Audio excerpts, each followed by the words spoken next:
우리 일부 예배 때는 연습을 해봤는데요. 우리 함께 힘차게 아멘을 여러분의 있는 힘껏 외치면서 다시 한번 큰 박수로 영광 올리겠습니다. 시작. 예, 감사합니다. 여러분, 찬양은 찬양대만 하는 게 아니라고 말씀드렸습니다. 찬양에 같이 화답합니다. 제가 저 자리에 서 있지 않아도 저 찬양이 내 고백입니다. 아멘 하면서 힘차게 영광 올릴 때 이 예배가 여러분이 드리는 예배요. 우리 찬양대 찬양이 우리가 주인공 되신 하나님께 올려드리는 찬양이 될 줄로 믿습니다. 잊어버리지 마시고 찬송 부르고 나서 그냥 수고했다 박수가 아니라 하나님께 영광 올리는 박수로 영광 돌리는 우리 모든 성도들이 되실 수 있기를 바랍니다. 오직 은혜 없이는 우리가 살 수 없는데 우리 주님의 은혜 찬양한 그 고백처럼 이제 새롭게 다가오는 9월 한 달도 은혜 안에 살아가시는 귀한 성도들 되시기를 축복합니다. 어느 날 퇴근 시간쯤에 일기예보에도 없었던 비가 주룩주룩 내립니다. 도로 위에 사람들이 퇴근을 하다가 비를 피하기 위해서 허둥지둥 뛰어다녔고 이분도 갑작스러운 비를 피하기 위해서 어느 건물의 좁은 처마 밑으로 뛰어들었다고 합니다. 근데 그 처마 밑에 보니까 먼저 와 있는 청년이 있어요. 비를 피하기 위해서. 시간이 좀 지나니까 거기에 할아버지 한 분도 오시고요. 또 아주머니 한 분도, 아저씨 한 분도 이렇게 오셔서 이 처마 밑이 가득 찼습니다. 서로 쳐다보지도 않고 멀뚱멀뚱 빗줄기가 그치기만을 바라면서 밖을 보고 있었습니다. 근데 그때 그 순간에 갑자기 몸집이 큰 아주머니 한 분이 뛰어오더니 그 빽빽한 대열로 덥석 뛰어들었습니다. 큼직한 엉덩이가 팍 들어오자 어떻게 됐겠습니까? 통 튀겨져 나갔죠. 청년 하나가. 황당한 일을 당한 청년이 어이가 없다는 표정으로 비를 주룩주룩 맡으면서 쭉 훑어봅니다. 그때 앉아 계신 할아버지가 이런 말씀을 하시죠. 젊은이, 세상이란 게 다 그런 거라네. 그 청년이 물끄러미 할아버지를 쳐다보더니 길 반대쪽으로 뛰어갔습니다. 한 3, 4분 지났나 했더니 청년이 우산 5개를 들고 와서 그 처마 밑에 있는 분들에게 나눠주는 거예요. 하나씩 나눠주면서 마지막에 할아버지에게 말씀을 드리는 겁니다. 할아버지, 세상은 절대 그런 곳이 아닙니다. 여러분이 사는 세상은 어떤 곳입니까? 그런 곳입니까? 그런 곳이 아닙니까? 이 청년이 그저 처마 밑에서 그 자리를 사수하려고 하면서 마지막 들어온 아주머니와 말싸움을 시작했다면 모두가 주룩주룩 비를 맞았을 것입니다. 그러나 이 청년은 자신은 비를 맞으면서도 야속하게 자기를 밀어낸 그 아주머니와 또 모른 척하고 서 있던 사람들에게 우산을 건넸습니다. 세상에 이런 것이 아니고 이런 것을 만들어서는 안 된다는 강한 메시지를 심게 된 것이죠. 여러분, 이 역할을 누가 해야 할까요? 수많은 인생의 문제와 힘겨움의 장대비가 여러분 인생 잘 계획하고 열심히 수고해 보지만 우리가 계획한 일기예보 속에 없었던 변수가 많은 세상 아닙니까? 문제의 장대비가 내리는 그런 인생 아닙니까? 그런 세상에 희망을 찾아서 많은 사람들이 이 작은 처마라도 숨어들려고 처마 밑에 빽빽하게 밀려드는데 그런 사람들에게 인류의 영원한 소망 되신 예수 그리스도를 믿는 저와 여러분이 이 청년처럼 우산을 건네는 일들을 감당해야 될 줄로 믿습니다. 그런데 여러분, 이 우산을 건넨다는 거, 누군가의 우산을 건네고 그들에게 내 자리를 양보하고 우산이 되어준다는 거, 이게 우리가 사는 세상에서 우리 믿는 자들이 교회가 해야 될 일이기도 하지만 교회가 해야 될 일 이전에 이 일을 교회 안에서 먼저 행해야 된다는 사실을 여러분 한번 기억하실 수 있기를 바랍니다. 과연 교회 안에서는 우리는 우리 서로에게 우산을 건네고 또 우산이 되어주는 삶을 살고 있는가? 오늘 본문 말씀 보면 이것이 우리 신앙생활에 참 어렵다는 것을 깨닫게 됩니다. 성령 충만한 초대교회에서도 이 삶을 실천한다라는 것이 어렵고, 그런데 비로소 이 삶을 실천한 한 사람을 통해서 환난과 핍박 중에 있는 초대교회의 부흥의 초석이 놓여지게 됨을 볼 수가 있습니다. 이 삶을 실천한 사람의 이름은 오늘 본문에 바나바라고 소개되고 있습니다. 성령으로 충만한 초대 예루살렘 교회의 박해가 시작되었습니다. 그 일로 스데반이라는 열심 있고 젊은 집사가 예수님을 증언하다가 돌에 맞아 죽었습니다. 여러분, 교회의 중역이 복음 전하다 사고로, 아니 사람들의 미움으로 돌에 맞아 죽었다고 생각해 보십시오. 그 자체도 충격이요, 교회가 시험이 될 것이에요. 또 내가 복음을 전하는 일이 위축이 될 것입니다. 초대교회도 마찬가지였습니다. 두려움이 밀려옵니다. 핍박이 교회 가운데 시작됐다는 증거가 보입니다. 그래서 예루살렘 교회는 사도들만 남고 성도들은 사방으로 이방으로 흩어졌습니다. 그리고 그 후로 핍박이 더욱 거세게 일어났는데, 이 핍박에 앞장섰던 사람 중에 하나가 누구냐? 바로 사울, 스데반을 율법으로 돌로 쳐 죽이는 것에 대해서 당연스럽게 여겼던 사울. 그런데 어느 날 이 사울이라는 사람이 다메섹에서 거꾸로 젖히더니 한 3일 동안 눈을 못 보다가 예수께서 보내신 아나니아라는 선지자를 통해서 눈을 뜨게 되고 그 즉시로 예수 그리스도를 증거하는 사람이 되었다는 소식이 들려옵니다.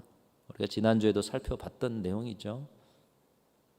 성도들이 이 이야기를 듣고 어떤 반응을 했겠습니까? 에이, 거짓말이야, 속임수야, 우리를 속여서 다시 예루살렘으로 오게 만들고 그래서 우리를 잡아 가두려고 하는 계략이야. 만일 사울이라는 사람이 그렇게 변화되었어도 우리 순진하고도 열심히 있는 젊은 집사 스데반을 죽인 그 원수를 우리가 어떻게 받아들일 수가 있어? 어떻게 믿을 수가 있어? 오늘 26절에 보면 실제로 변화된 사울이 예루살렘에 가서 제자들을 사귀고자 했지만 모두가 두려움 가운데 그를 만나주지 않았습니다. 사도들이 만나주지 않았어요. 지도자였던 사도가 이 일로 잡혀가게 되면 또다시 교회가 흔들리기 때문에 그들을 받아들이지 않았다고 기록하고 있습니다.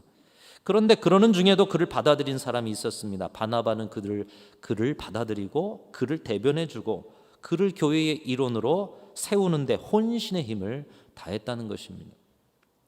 그 결과 시간이 얼마나 걸렸는지 무슨 일을 했는지 자세히 기록되지 않지만 사울이 교회의 큰 일꾼으로 서게 됩니다.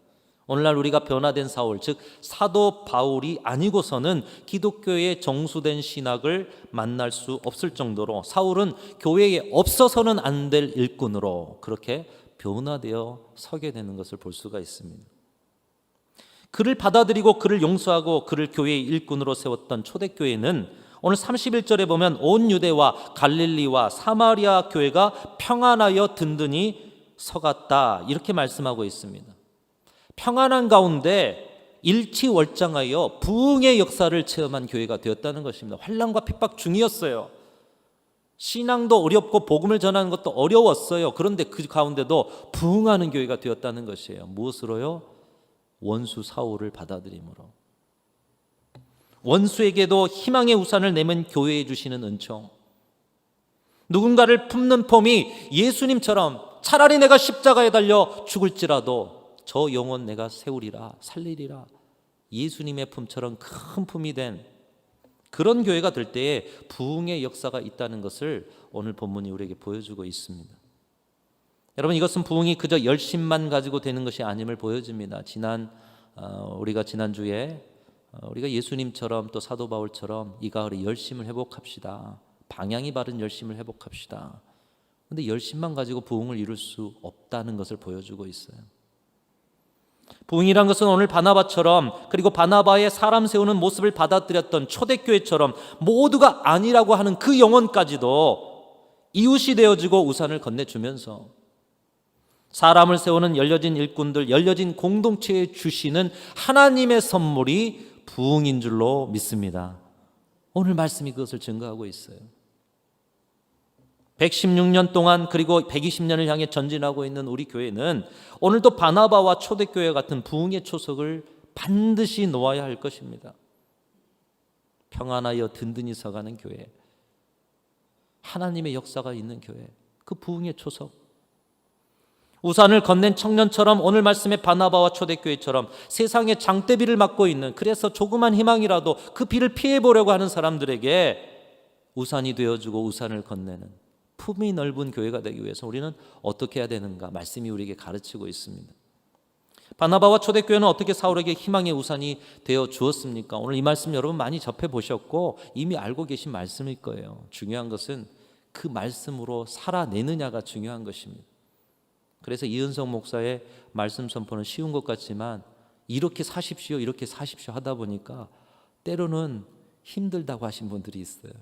근데 말씀이 우리에게 그걸 가르치고 있는데 어떻게 해요? 부흥의 초석을 놓아라. 그러면 바나바와 초대교회처럼 살아라.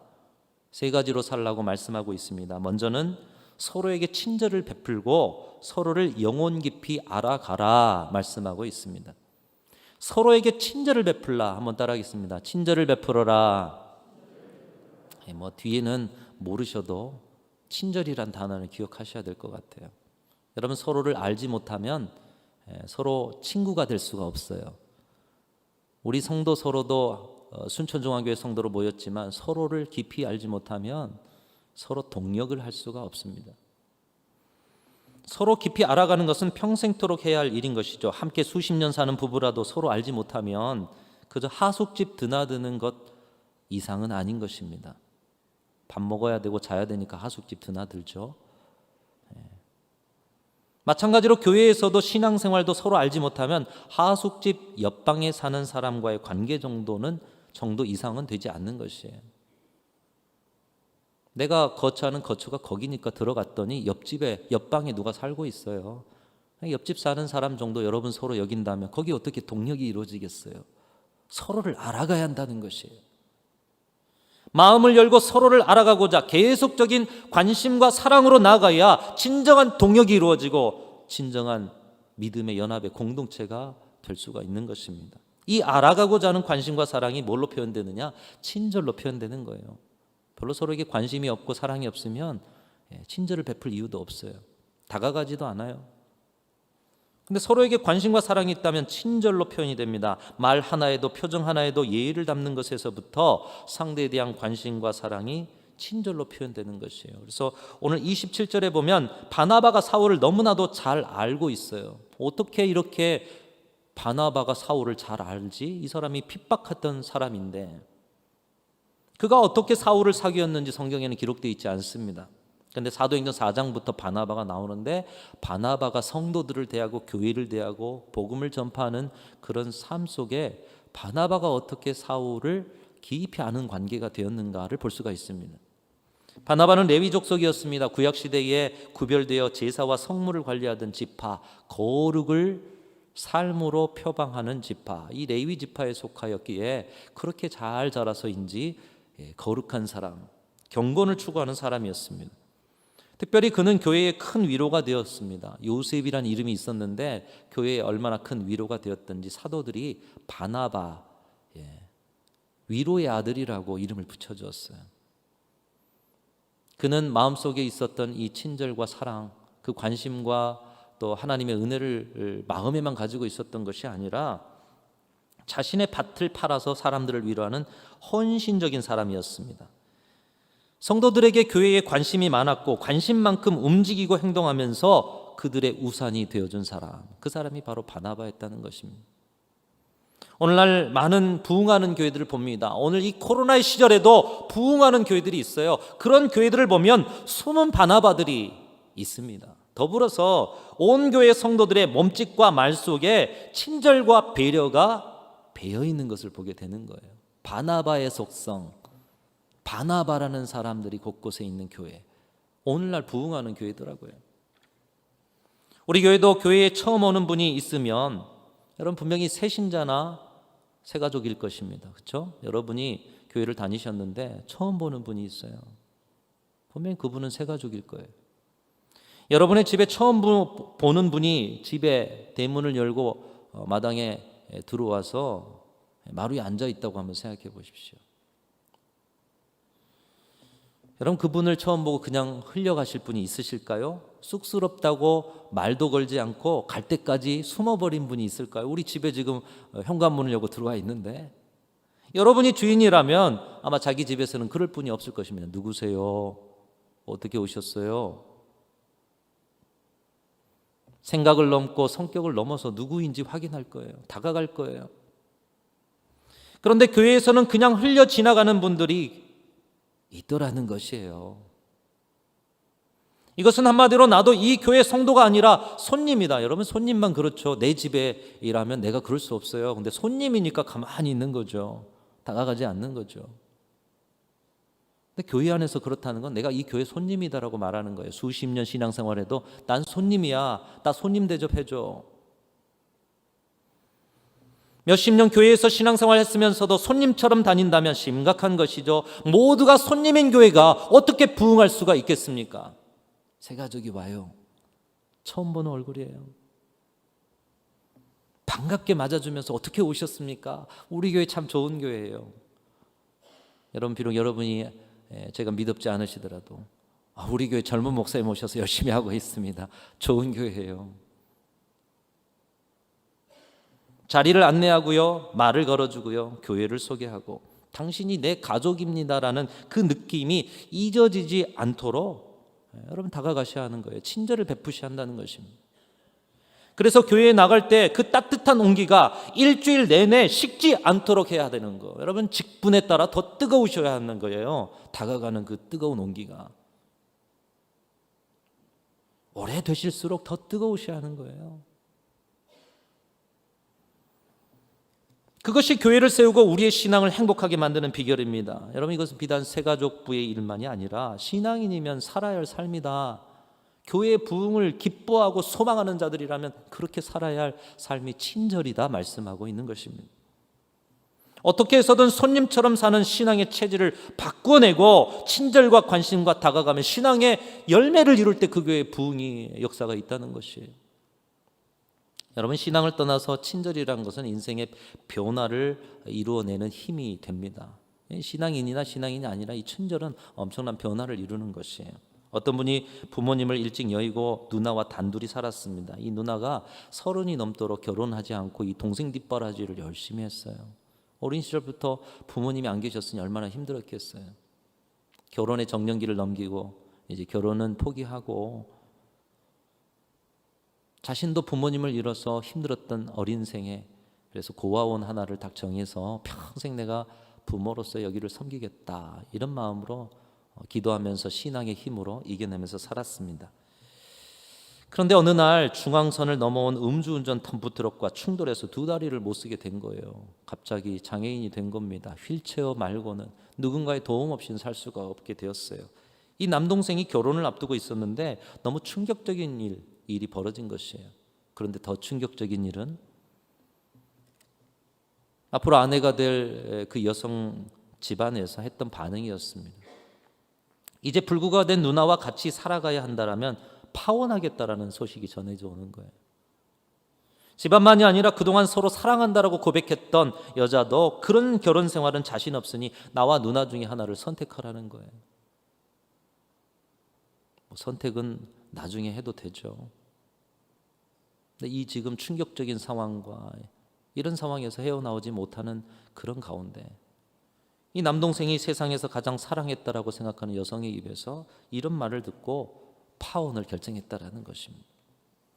시련의 아픔에서 벗어날 때쯤 어느 늦은 오후에 누나가 후원하는 고아원을 방문하기 위해서 누나와 외출을 하는데 이제 휠체어를 태워서 택시를 기다리는데 1시간 넘게 서 있어도 택시가 안 서는 거예요.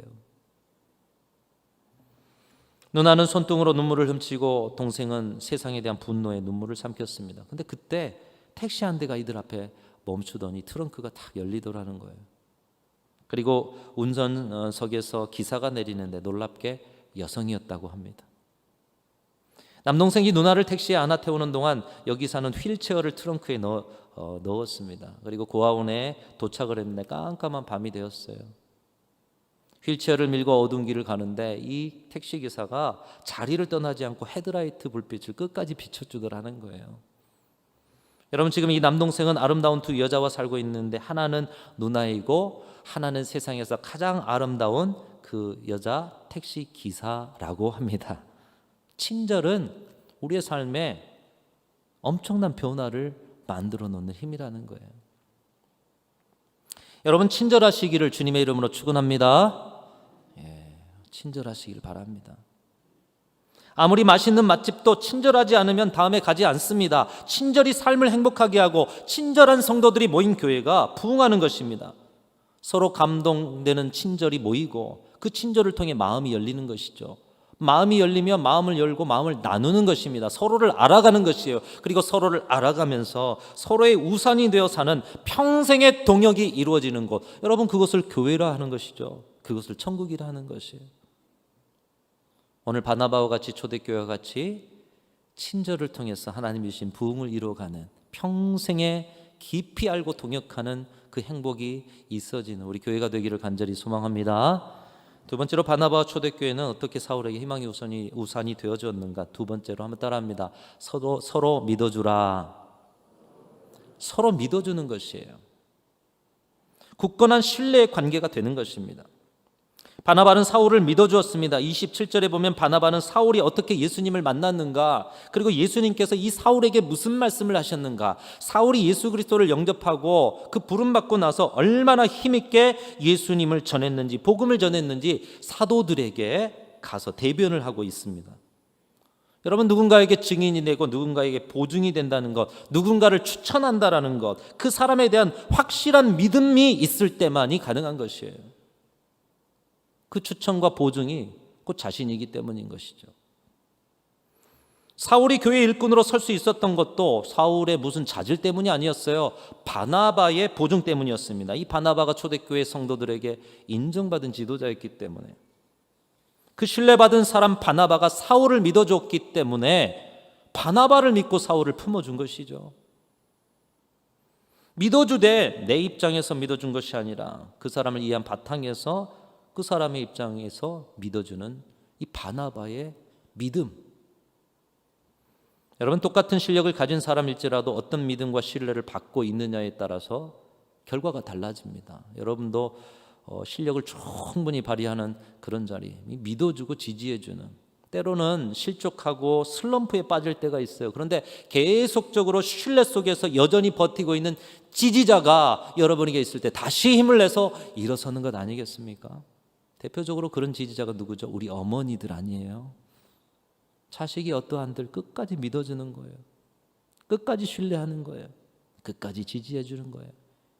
세상의 곁길로 가고 방황하다가도, 슬럼프에 빠지고 삶의 문제 허덕이다가도 나의 우산이 되어주는 그 어머니의 기도, 어머니의 사랑 때문에 돌아와 새롭게 일어서게 되는 것, 이 믿음이 우리를 살리는 것이라는 것입니다.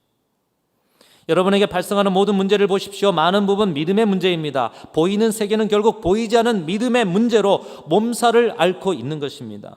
서로 믿어줄 수 없는 세상 속에 살고 있고, 그 불신의 문제가 모든 문제의 밑바닥에 있는 것을 보게 되는 것입니다. 그런 세상이기 때문에 오늘도 수많은 문제의 장맛비를 맞고 있는 거예요. 세상 사람들은 불신의 장맛비를 맞고 어디로 피해야 할까? 이 장마비를 피할 수 있는 우산은 서로 믿어주는 것이다. 진실한 마음을 꺼내놓고 서로 믿음의 관계가 되는 것, 이것이 하나님이 원하시는 것임을 말씀이 보여주고 있는 것입니다. 이것을 보여주는 말씀이 대표적으로 빌레몬서라고 볼 수 있습니다. 여러분, 빌레몬서를 보면 이 빌레몬은 골로새 교회의 성도였습니다. 지도자였어요. 이 사람에게는 오네시모라는 종이 있었습니다. 좀 부유했나 봅니다, 당시에. 근데 이 종이 빌레몬의 돈을 훔쳐서 달아나 버렸어요. 그리고 나중에 붙잡혀서 감옥에 갇히게 되었습니다. 근데 그 감옥에 사도 바울이 복음 전하다 함께 갇히게 된 거예요. 여러분, 사도 바울이 얼마나 피곤했겠습니까? 또 교회의 성도의 재산을 탈취해서 간 이 종의 신분으로도 옳은 일이 아니었어요. 그럼에도 불구하고 그에게 다가갑니다. 이야기를 나누고 인생을 나누고 그를 말씀으로 양육하고 그에게 세례를 주고 그리스도인이 된 후에 빌레몬에게 편지를 씁니다. 빌레몬이여, 그를 용서하라. 내가 그를 신뢰한다. 그는 이제 우리와 한 형제이고 그리스도에게 도움이 되는 사람이다. 사도 바울의 믿어주는 이 사랑으로 인해서 골로새 교회에 큰 지도자가 서는데, 바로 그 지도자가 오네시모였어요. 이전에는 도둑질하던 사람이었지만, 이전에는 종 이상은 아니었지만, 이제 예수 믿고 신뢰가 가는 큰 지도자가 된 것이에요. 지난 신앙과 교회의 역사 가운데 아픔의 역사는 많은 부분 신뢰의 문제입니다. 여러분, 한번 한국교회와 지금의 우리의 지난 시절의 신앙생활과 역사를 보십시오. 신뢰의 문제. 예수 그리스도를 믿는 믿음을 가진 사람들이 서로를 향한 믿음을 갖지 못해서 무너지고 넘어지고 있는 이 아이러니한 일이, 우린 믿음을 가지고 지금 신앙생활 하는데 믿어주지 못한 일이 있는 이 아이러니한 일이 오늘날 한국 교회에 많이 일어나고 있다는 거예요. 믿음의 우산을 펼쳐야 합니다. 서로를 향한 믿음을 회복해야 합니다. 믿어주는 분위기, 믿어주는 시스템을 잘 세워갈 때에 신뢰 안에서 모든 건강한 일꾼들이 서서 부흥을 향해 달려가는 초석이 그 교회 가운데 놓여지게 되는 것입니다. 여러분, 믿어주지 않은데 어떻게 무슨 일을 하겠습니까? 반대로 믿어주는 것처럼 고마운 것이 어디 있습니까? 여러분, 우리 자신을 생각해 보십시오. 실수 많은 나, 죄 많은 나, 부족한 나, 연약한 나, 성품도 그렇고요, 가진 것도 그렇고요, 그런 나를 믿어주셔서 하나님의 자녀 삼아 주실 뿐만 아니라 비밀스러운 하나님의 일을 맡겨주신 은혜, 믿어주신 은혜를 우리가 오늘도 입고 살고 있는 줄로 믿습니다. 오늘 바나바의 믿어줌으로 사울이 초대교회의 큰 일꾼이 된 것처럼 우리도 믿어주는 누군가로 내면이 건강하고 좋은 보석과 같은 일꾼들이 여기저기에서 계속해서 세워지는 그런 아름답고 건강한 교회를 세워나갈 수 있기를 주님의 이름으로 축원합니다. 두 번째로 부흥의 초석이 뭐냐? 믿어주는 거예요. 세 번째로 바나바와 초대교회는 어떻게 사울에게 희망의 우산을 제공했는가? 자신이 서 있는 자리, 그 편한 자리를 내어줌으로 세웠습니다. 자신의 자리를 내어줌으로. 처음에 말씀드렸던 이야기 속의 청년, 여러분 퉁 튕겨져 나간 청년을 한번 생각해 보십시오. 처마 밖으로 지금 밀려났어요. 밀려났어도 그 자리를 내 자리야 하지 않고 양보하면서 우산을 건넵니다. 우산을. 여러분, 근데 오늘날 지하철에서나 또 여러 자리에서나 자리 양보하는 거, 양보하지 않는 것이 상식이 된 것 같아요. 그래서 그 자리 싸움 때문에 싸우게 되고 그런 영상이 이렇게 올라오게 되고. 그러나 신앙은 자신의 자리를 약한 사람들에게 양보하는 것이 신앙의 성숙인 것이에요. 자신의 자리를 누구에게요? 약한 사람들에게 양보하는 것. 여러분, 아이들이 지금 비를 맞고 있어요. 내 아이도 아니에요. 지나가고 있어요. 그 아이가 비를 주룩주룩 맞는데 나는 우산을 쓰고 가요. 그럼 어떻게 해요? 어른이라면 우산을 씌우는 거예요. 어른이라면. 아이가 비를 주룩주룩 맞아요. 나는 처마 밑에 피했어요. 근데 아이가 설 자리가 없어요. 어른은 어떻게 해요? 서 있음을 감수하고 비 맞음을 감수하고 그 아이와 자리를 맞바꾸는 것입니다. 바나바는 안디옥 교회에서 그 어떤 사람이 보아도 인정받는 사람이었습니다. 그가 하는 말 오늘 사도들까지도 받아들이고 있어요. 그의 권위를 인정하고 있고 그의 지도력을 인정하고 있고 그의 헌신을 인정하고 있습니다. 근데 사도행전을 살펴보면 바나바는 이 인정받고 권위 있는 자신의 자리, 그냥 그 자리에 있어도 그냥 있어도 존경받아요. 근데 그 자리를 누구에게요? 사울에게 내어주는 거예요. 사울에게 설교할 수 있도록 세우고 사람에게 인정받는 지도자가 될 수 있도록 사울에게 자신의 자리를 양보하는 것입니다. 그래서 사도행전 뒷부분에 보면 바나바 이야기가 나오지도 않아요. 사울 이야기만 나와요. 교회의 부흥의 많은 장애는 자리를 양보하지 않아서입니다. 일명 텃세라는 것이에요. 내 자리가 있다라는 것입니다. 내 자리가. 그러나 여러분, 교회에 왜 빈자리가 있을까요? 오늘도 빈자리가 많습니다만 코로나 때문이다 하지만 그 전에도 빈자리는 있었죠. 왜 빈자리가 있을까요? 물론 채우라고 있을 줄로 믿습니다. 오늘 이 시대에도 코로나 시대에도 전도 열심히 해서 오히려 다른 교회에 멈춰 있을 때 우리 전도 좀 하자 부흥하는 교회들이 있어요. 빈자리는 채우라고 있는 것이에요. 그 자리에 우리 교회가 세워야 할 영혼이 있다고 말씀하시는 거예요. 그런데 또 빈자리가 있는 이유가 있어요. 새 가족이 올 때 따뜻하게 대표는 여러분의 자리를 양보하고 그 빈자리 가서 앉으라고 빈자리가 있는 것입니다. 다시 말씀드립니다. 새 가족이 올 때 여러분이 따뜻하게 대표는 그 자리 새 가족에게 양보하고 여러분 다른 빈자리 앉으라고 주신 자리가 바로 이 빈자리인 거예요. 여러분, 직분도 그렇습니다. 오랫동안 익숙해진 사역의 자리를 떠나서 더 열악한 자리에 가서 봉사하려 들지 않습니다. 내 자리다 하여 터줏대감이 되려 합니다. 그러다 보니 교회에 권력이 생겨요. 그 부서 가면 내가 권력자예요. 오직 섬김과 봉사와 희생과 겸손과 낮아짐, 이런 것이 교회에 임해도 곳곳에 내 영향력이 커져 권력이 됩니다. 오직 주님만 왕 되셔야 되는데, 내 말 한마디면, 내 눈빛 하나면, 나 없으면 안 된다 여겨지는 것, 그만큼 사람을 세우지 않았다라는 것입니다. 교회가 세상이 된 자리입니다. 그런 자리가 있다면 주님은 아브라함에게 말씀하시듯 고향과 친척과 아비집, 그 익숙하고 편한 자리를 떠나서 불편한 곳, 내게 지시할 땅, 열악한 사역의 자리, 아무도 가지 않은 그 어려운 사역의 자리로 나아가서, 일꾼이 없는 자리로 나아가서 일해라. 주님의 부르심인 것이에요. 그래야 그곳에서 몸부림치면서 기도하고 그런 가운데 역사하신 하나님을 만나고 여전히 힘들지만 깨어있고 살아 역동하는 신앙, 성장하는 신앙, 성장이 멈추지 않은 신앙으로 살 수가 있는 것이에요. 여러분, 사역의 자리가 어려우십니까? 여러분을 위한 길입니다. 깨어있으라고 주신 것이에요. 불평하라고 주신 것이 아닙니다. 사역이 편하십니까? 주님의 부르심이 있습니다. 그 자리 새 가족에게, 후배들에게 양보하라는 부르심이고, 없는 사역 개척하고 일꾼 없는 곳으로 가라는 주님의 부르심이 있는 거예요. 여러분, 신앙이란 순례의 길입니다. 계속 나그네 인생 살지 않으면 신앙은 화석화되는 것이에요. 내가 고수하는, 자리를 고수하는 신앙은 고수하는 만큼 성숙이 멈추는 것입니다. 오늘은 이곳, 내일은 저곳, 복음을 들고 떠나는 곳 찬송하잖아요. 오늘은 이곳, 내일은 저곳. 순례의 길이 신앙인 거예요. 고수하면 그것은 순례가 아닌 것이에요. 예수님께서 하늘 보좌에 예수님의 자리를 고수하셨다면 아무 일도 일어나지 않았습니다. 그러나 그 자리를 박차시고 우리에게 우산 씌워 주시기 위해서 고난의 길, 그 개척의 길을 가신 거예요.